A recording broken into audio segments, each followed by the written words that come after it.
Assalamualaikum warahmatullahi wabarakatuh. Perkenalkan, nama saya Rahmalia Zahrani dari kelas PLIPA 2 absen 29. Di sini saya akan menceritakan kembali tentang keanekaragaman hayati di Indonesia. Indonesia merupakan negara yang memiliki kekayaan sumber daya alam yang melimpah dan sangat luar biasa, baik sumber daya alam hayati maupun sumber daya alam non-hayati. Indonesia juga dijuluki sebagai negara biodiversity. Alasannya karena Indonesia memiliki keanekaragaman hayati yang besar, di mana Indonesia memiliki berbagai spesies endemik yang hanya dapat ditemui di wilayah Indonesia. Keanekaragaman hayati yang sangat tinggi ini bisa dilihat dari banyak spesies yang ada di Indonesia.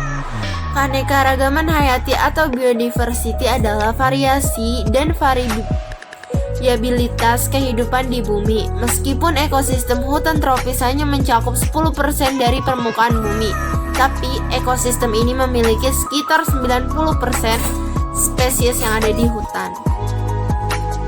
Letak astronomis Indonesia secara detail berada di antara 6 derajat lintang utara sampai 11 derajat lintang selatan dan 95 derajat bujur timur sampai 141 derajat bujur timur.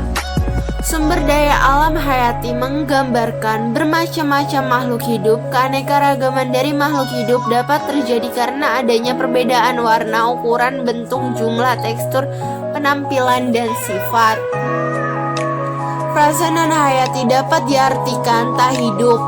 Dari arti kata tersebut dapat diambil pengertian bahwa sumber daya alam non-hayati adalah sumber daya alam yang berasal dari komponen tak hidup.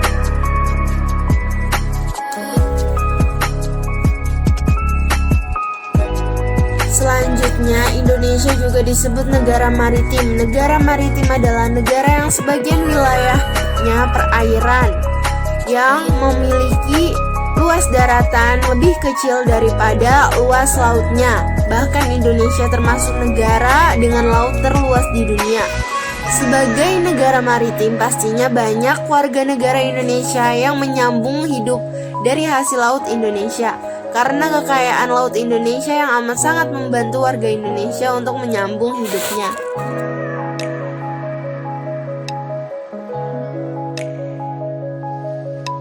Flora dan fauna. Indonesia juga memiliki keragaman flora dan fauna yang cukup besar. Keanekaragaman flora dan fauna tidak lepas dari kondisi geologi Indonesia.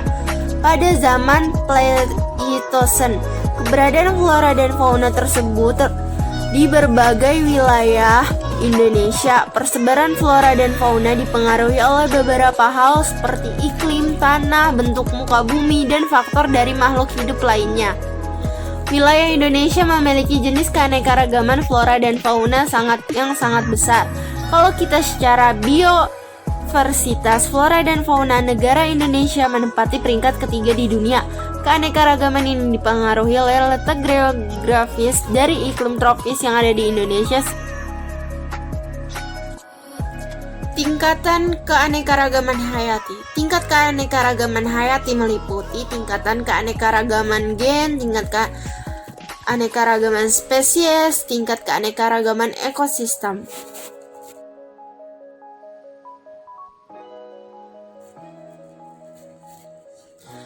Keanekaragaman tingkat gen adalah variasi susunan gen pada satu spesies atau jenis, di mana keanekaragaman gen dalam satu spesies makhluk hidup yang menimbulkan variasi disebut varietas.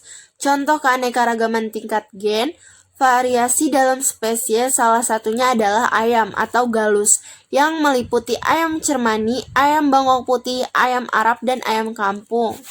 Dilihat dari contoh ayam-ayam pada gambar di samping.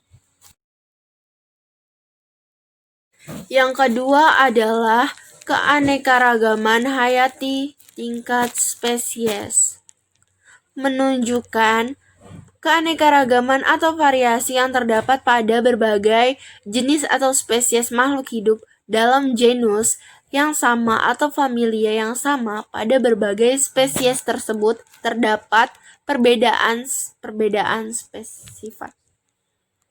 Contohnya famili Felidae, kucing, harimau, singa, famili Palmae, pohon-pohon yang palem, contohnya kelapa, aren, palem, siwalan, lontar.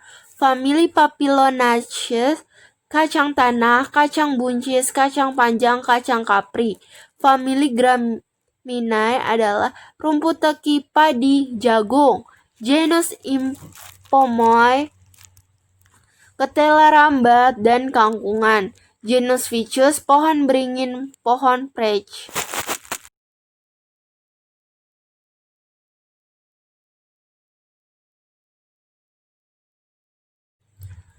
Yang ketiga, keanekaragaman tingkat ekosistem. Berarti suatu kesatuan yang dibentuk oleh hubungan timbal balik antara makhluk hidup atau komponen biotik dan lingkungannya atau komponen abiotik. Setiap ekosistem memiliki ciri-ciri lingkungan fisik, lingkungan kimia, tipe vegetasi atau tumbuhan, dan tipe hewan yang spesifik. Kondisi lingkungan makhluk hidup ini sangat beragam. Kondisi lingkungan yang beragam tersebut menyebabkan jenis makhluk hidup yang menempatinya beragam pula. Keanekaragaman seperti ini disebut sebagai keanekaragaman tingkat ekosistem. Ekosistem terjadi di lingkungan hutan, laut, kebun, dan lainnya.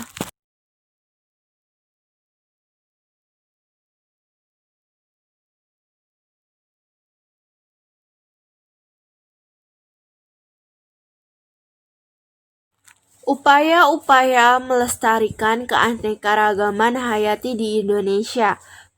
1. Perlindungan alam. Alam merupakan tempat manusia hidup sekaligus tempat untuk memperoleh bahan kebutuhan dari alam. Manusia mendapatkan makanan dan energi. Kebutuhan manusia yang diperoleh dari lingkungannya bukan hanya sesaat, melainkan selama spesies itu ada, sehingga kebutuhan itu tetap ada, bahkan makin meningkat untuk dapat menyediakan kebutuhan hidup secara berkesinambungan itu. Manusia harus selalu berusaha menjaga kelestarian keanekaragaman hayati. 2. Pengawetan hutan. Hutan adalah ciptaan Tuhan yang merupakan sumber keanekaragaman hayati yang sangat besar manfaatnya bagi kehidupan manusia dan makhluk lainnya. Sehingga kita harus memelihara keaslian hutan tersebut. Akan tetapi akhir-akhir ini manusia sering melakukan perusakan hutan. Hutan yang terpelihara dengan baik dapat memperkaya hidup manusia material dan spiritual, sehingga manusia harus berusaha untuk memelihara semaksimal mungkin keanekaragamannya. 3. Perlindungan marga satwa. Menjaga keanekaragaman hayati dan keseimbangan ekosistem harus diusahakan agar tidak ada satu atau lebih komponen ekosistem yang mengalami kemunahan. Sekian presentasi saya. Wassalamualaikum warahmatullahi wabarakatuh.